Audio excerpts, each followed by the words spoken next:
Welcome to this session on spinal cord. The specific learning objectives of this session are to describe the extent and the external features of the spinal cord, to enumerate the coverings of the spinal cord, to describe the internal structure of the spinal cord, which includes to describe the gray matter and the nerve cell groups present in it, and also to describe the white column and the ascending and descending tracts in it, to trace the blood supply of the spinal cord, and to comprehend the applied anatomy of the spinal cord. The spinal cord extends up to the level of L1, that is the first lumbar vertebra in adults, and in the newborn it extends up to the level of the third lumbar vertebra. And the spinal cord along its extent has two enlargements. An enlargement at the cervical level, that is between C5 and T1, and at the level of the lumbosacral enlargement between L2 and S3. Now these enlargements are basically because there are more number of motor neurons supplying the upper limb, and that is what makes it bulky, because it supplies the musculature of the upper limbs. Similarly, at the lumbosacral level, the motor neurons which supply the bulk of the musculature of the lower limbs. So that is why you find the dilatation at this level as well. So if you keenly observe, if you go back and revisit the brachial plexus, it would be interesting to note that the brachial plexus are anterior primary rami of C5, C6, C7, C8 and T1. So all these motor nerves to the brachial plexus are derived from this segment of this spinal cord, and hence the enlargement. So coming to these coverings of the spinal cord has covered by three layers similar to that of the coverings of the brain.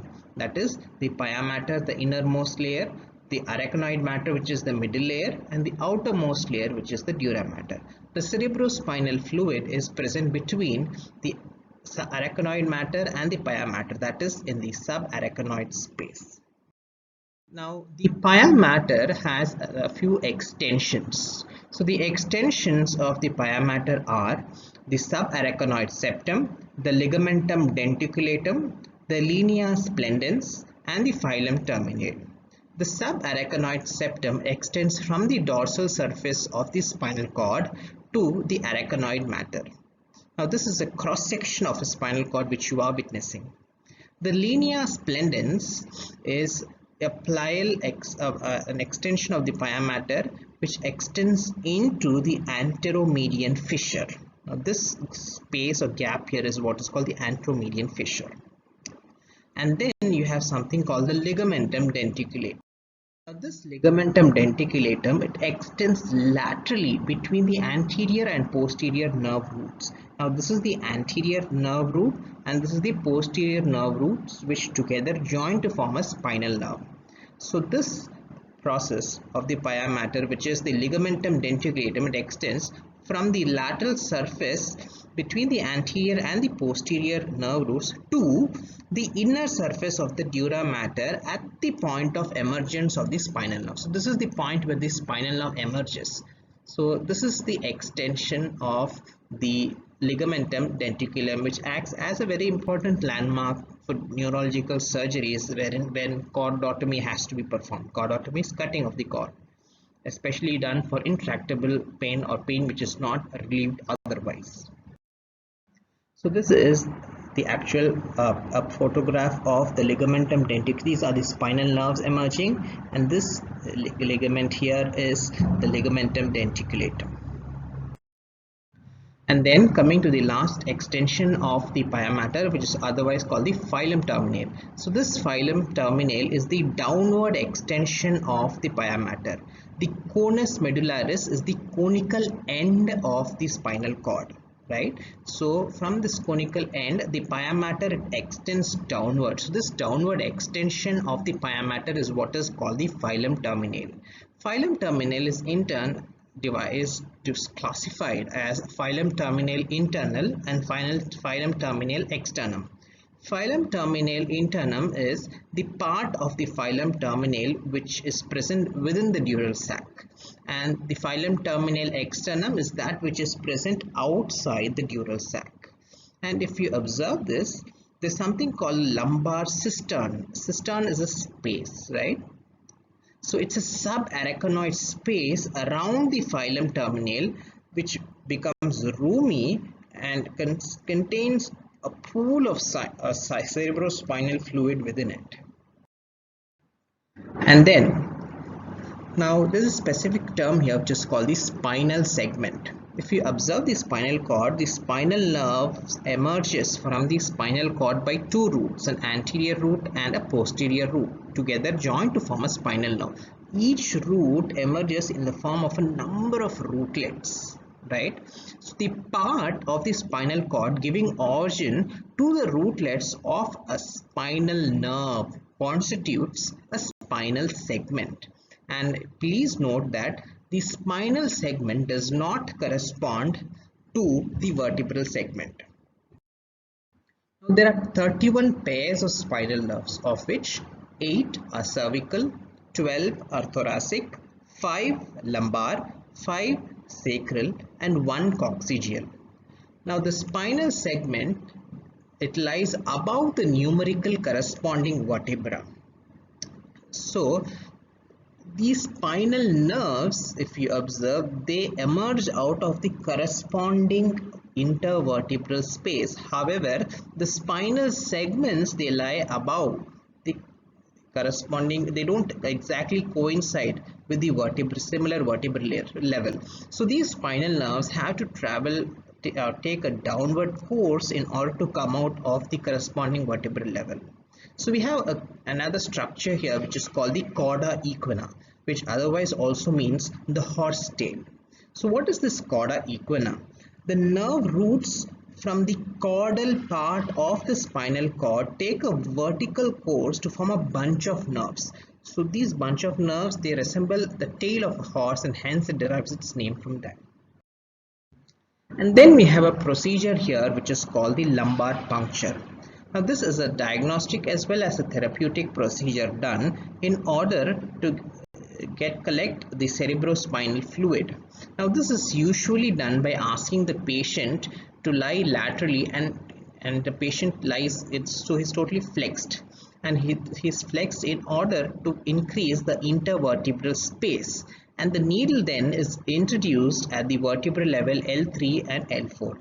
The reason being that the spinal cord does not extend up to this level, it's finished above that level, and in this level the space for the cerebrospinal fluid is more, and you only have the phylum terminale and the cauda equina here and not the spinal cord, and hence this is the most appropriate level chosen for doing lumbar puncture. Now coming to the external features of the spinal cord. This is a cross section of the spinal cord, and this is the anterior and this is the posterior side.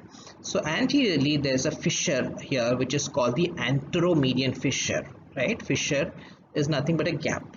And posteriorly you have a sulcus. Sulcus is a depression.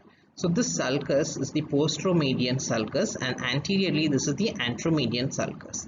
And apart from that, you have two anterolateral sulcus. So here these are the anterolateral sulcus, and this is where the ventral node, the rootlets of the ventral root of the spinal nerve are attached.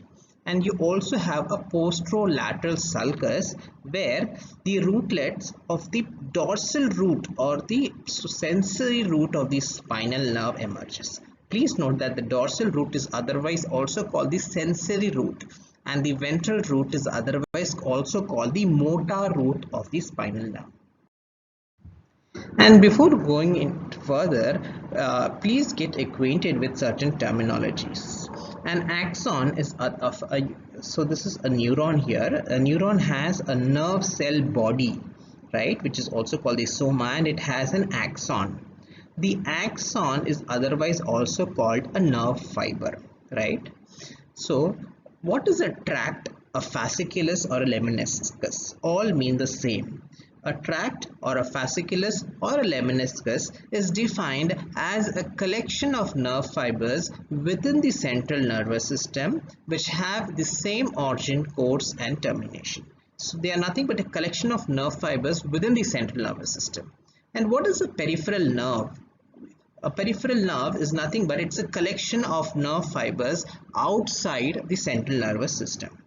And what is a ganglion? A ganglion is a nerve cell body, that is, this is the nerve cell body here, and when this is present outside the central nervous system, that is, central nervous system includes the brain and the spinal cord. So when this nerve cell body lies outside the central nervous system, it is called a ganglion, and when the same nerve cell body is present within the central nervous system, it is called a nucleus. Neurons or association neurons help in integration of the segmental activity and can either be inhibitory or excitatory. And apart from these neurons, the segments of the thoracic and the L1 and L2 segments of the spinal cord also have a lateral horn, and from this lateral horn the preganglionic sympathetic. So here this is the lateral horn wherein you have the preganglionic sympathetic neurons. They arise and they go to the sympathetic chain where they relay or synapse, from where the postganglionic parasympathetic neurons begin. Now, as I told you, the gray matter is nothing but it is a group of you have numerous groups of nerve cells in the gray matter. So there is a posterior column, an anterior column and a lateral or intermediate column in a spinal cord. So thereby please note that the posterior column contains the nerve cell groups such as substantia gelatinosa, the nucleus dorsalis, the nucleus proprius and the visceral afferent nucleus, whereas the anterior column contains the medial motor cell, the lateral motor cell, and it also has a central group which includes the phrenic nucleus, the lumbosacral nucleus and the spinal accessory nucleus. Whereas the lateral or the intermediate column contains the intermediolateral group and the intromediomedial group, which is basically concerned with the thoracolumbar outflow and the sacral outflow of the sympathetic nerves. So this is the arrangement of the nucleus. So these nerves are the anterior group of neurons, and these are the posterior group of neurons, and these are the central group of neurons which we just saw. Now coming to the white matter. So this white matter here has an anterior column, a posterior column and a lateral column. The posterior column extends between the posteromedian sulcus and the posterior horn of the spinal cord, whereas the anterior column extends between the anteromedian fissure and the anterior horn of the spinal cord, and the lateral column is present between the anterior and the posterior horn of the spinal cord. And please note that in all these columns run the ascending and the descending tracts of the spinal cord. Ascending meaning from the periphery they go to the brain, and descending from the brain they descend to the periphery. And also these are the different sections of the spinal cord at various levels. So if you observe the sections of the spinal cord at various levels, you would note that the amount of white matter in the spinal cord undergoes progressive increase from below upwards. The simple reason for that being, more and more ascending fibers are added to the spinal cord from below upwards, and also more descending fibers decrease in the spinal cord from above downwards as they terminate in each spinal segment. And coming to the term, there are furthermore terminologies which you need to be acquainted with. So there are neurons which are classified as first order neurons, second order neurons and third order neurons. So basically we need to know this before we move on to the tracts. So please note that the first order neurons, they carry the signals from the periphery, that is from your limbs, to the spinal cord, and the first order neurons are located in the nerve cell body in the dorsal root ganglia, and the second order neurons, they carry signals from the spinal cord to the thalamus. And where are they located? They are located in the brainstem and the spinal cord. And the third order neurons, they carry the signals from the thalamus to the primary sensory cortex. Please note that the thalamus is called the sensory gateway to the brain. So all sensory tracts or ascending tracts, they pass through to the thalamus to the brain.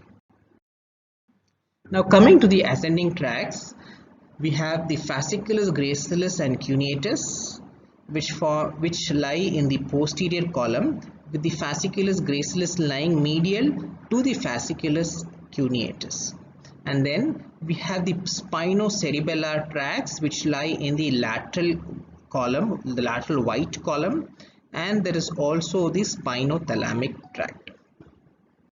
So if we go here, you can further see this is the dorsal root ganglia, this is the fasciculus gracilis and fasciculus cuneatus.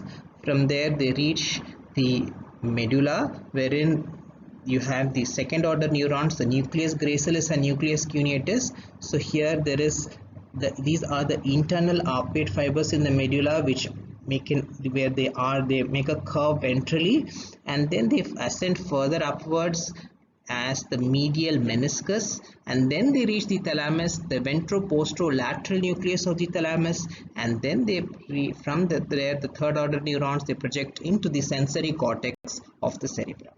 So this was about the fasciculus gracilis and the fasciculus cuneatus. Next, coming to the spinocerebellar tract. The role of this tract is unconscious proprioception and to maintain muscle coordination.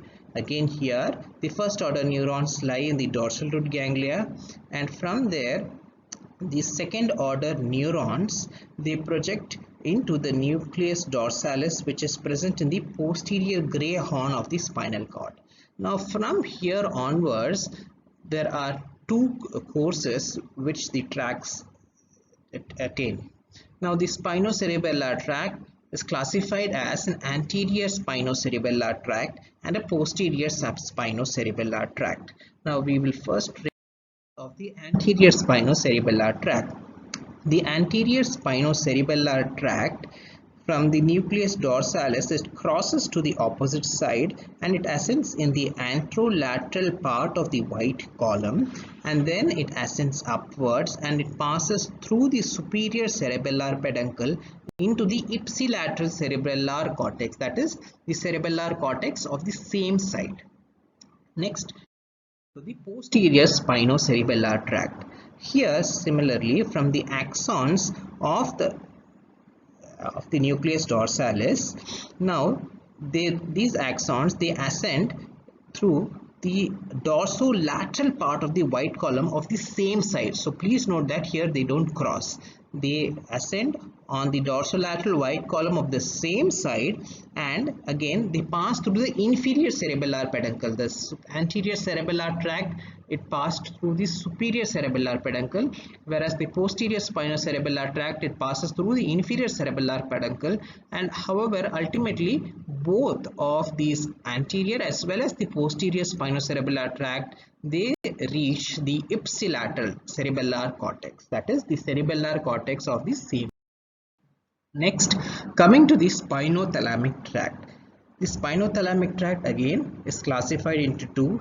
There is an anterior spinothalamic tract which is concerned with crude touch, and a lateral spinothalamic tract which is concerned with pain and temperature sensation. So again, tracing it here again.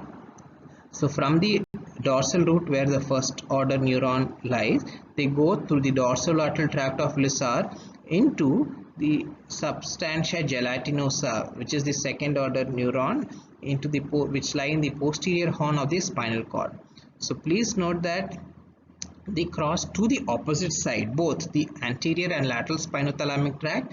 This anterior spinothalamic tract ascends as in the anterior column, and the lateral spinothalamic tract in the lateral column. Both reach the ventroposterolateral nucleus of the thalamus, which is the third order neuron, and which lastly project into the cerebral cortex.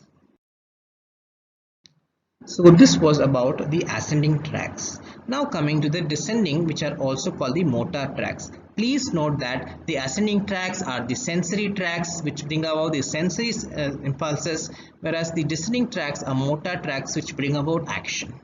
So these descending tracts are further classified as pyramidal tract and extrapyramidal tracts. Pyramidal tract is otherwise also called the corticospinal tract, and the extrapyramidal tract includes the rubrospinal tract, the tectospinal tract, the vestibulospinal tract, the olivospinal tract, and the reticulospinal tract. So this picture gives you an idea of where all these tracts are located.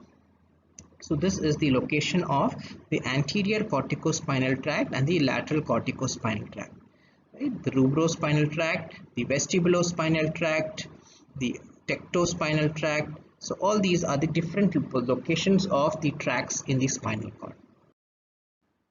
Now first, going to the corticospinal tract, which is otherwise also called the pyramidal tract. Now this is a very important tract which controls the conscious scaled movements, and this tract, it originates in the pyramidal cells of Betz. These are some specialized cells which are called the pyramidal cells of Betz. And where are they present? They are present in the motor area of the cerebral cortex. So they are present in the cerebral. So we'll trace the course now. So here, so these are the cells of Betz present in the motor cortex. Now from here, what happens is, this is what is called the corona radiata. So what these nerve fibers, they pass through the internal capsule, and then they pass through the crux cerebri of the midbrain, and then they reach the pons, where they pass through the ventral or the basilar part of the pons, and then they reach the medulla. And in the medulla, what happens is, here a phenomena occurs which is called decussation, where the fibers crisscross. So here what happens is pyramidal decussation happens. About 75% of the fibers, they cross to the opposite side, and whereas a very minor proportion of the fibers, they still pass straight down. Now what happens is, the fibers which decussate, they form the descend as the lateral corticospinal tract, and the fibers which pass straight down, they are called the anterior corticospinal tract. How do they terminate? Now most of these tracts, they terminate in the motor neurons of the anterior horn of the spinal cord. Not directly, but they project into they reach the synapse with the interneurons, and these interneurons in turn they project into the motor neurons of the anterior horn of the spinal cord. And again, now there are two important terminologies which you need to remember. UMN, which is otherwise also called the upper motor neuron, and the lower motor neuron. Please note that the upper motor neurons are neurons which are located in the motor cortex of the cerebrum, and their function is to control the activity of the lower motor neuron, right? And the example for this is the corticospinal tract, which we just saw. The lower motor neurons are located in the brainstem or the spinal cord, and their function is they help in the voluntary movements of the skeletal muscles, and the examples are the motor and cranial nerves and the spinal nerves. So whenever there is a lesion in the upper motor neuron, it actually causes hypertonicity, because the influence of the upper motor neuron is lost, and thereby the lower motor neurons, they become hyperactive. So that is what causes the hypertonicity. So in upper motor neuron lesions, the tone is hypertonic, whereas the tonicity is decreased in case of lower motor neuron lesions. That is, whenever the spinal nerves or the cranial nerves, motor cranial nerves are affected. Muscle wasting is definitely absent in upper motor neuron lesions, because you have hypertonicity, whereas the tendon reflexes are exaggerated, and also the Babinski sign is present. In lower motor neuron lesions, there is muscle wasting, the tendon reflexes are diminished, and Babinski sign is absent. Now, apart from the pyramidal tract, there also are tracts which are called extrapyramidal tracts, which pass outside the pyramids. Pyramids are swelling which are found in the medulla. So the corticospinal tract passes through that pyramid, so it's also called the pyramidal tract. These extrapyramidal tracts, they pass outside the pyramid and they are concerned with cross postural movements. So basically, it includes the rubrospinal tract, wherein the fibers go from the red nucleus to the spinal cord, or tectospinal tract, wherein the fibers or the tracts project from the superior colliculus to the spinal cord, and reticulospinal tract, wherein the tract extends from the reticular formation to the spinal cord, and the vestibulospinal tract, which is concerned basically with balance, which project from the vestibular nucleus to the spinal cord. Next, coming to the blood supply of the spine. The spinal cord is supplied by the anterior spinal artery and the posterior spinal artery. The anterior spinal artery is 1 in number, whereas the posterior spinal artery are 2 in number. The anterior spinal artery is formed by the union of the right and the left vertebral arteries. So here, these are the two vertebral arteries, the right vertebral arteries and the left vertebral arteries. These two arteries, they join to form the basilar artery. So these, a branch from the right vertebral artery and a branch from the left vertebral artery, they join to form the anterior spinal artery. And please note that it is the anterior spinal artery which supplies the anterior 2/3 of the spinal cord.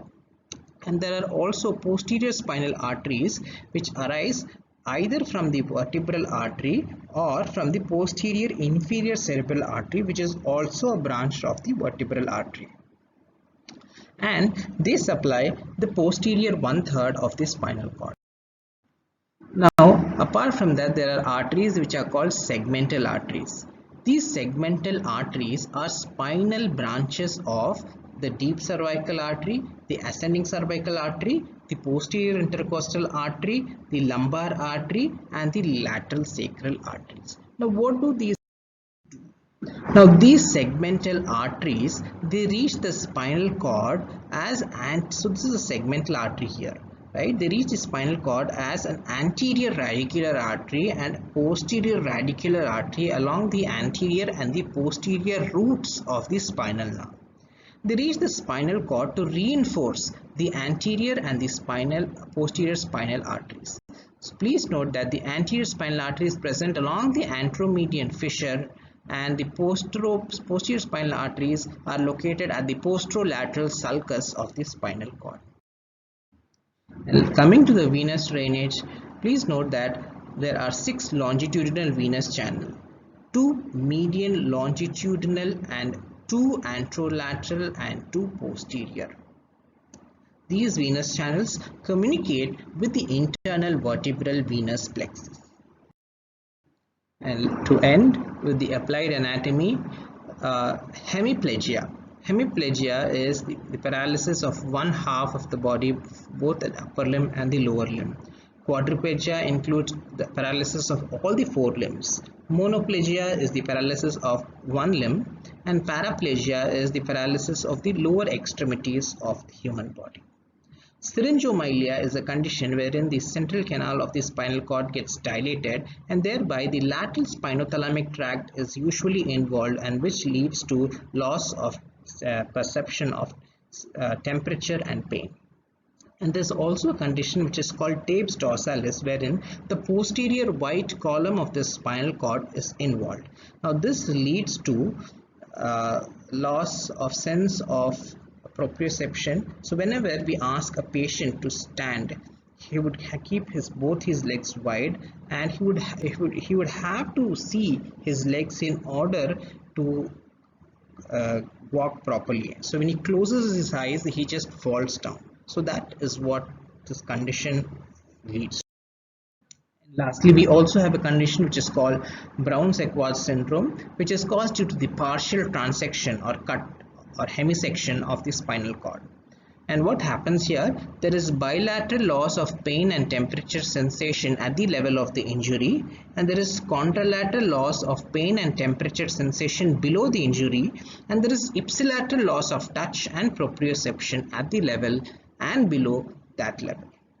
So thank you, and please post your questions if you have any. Thank you.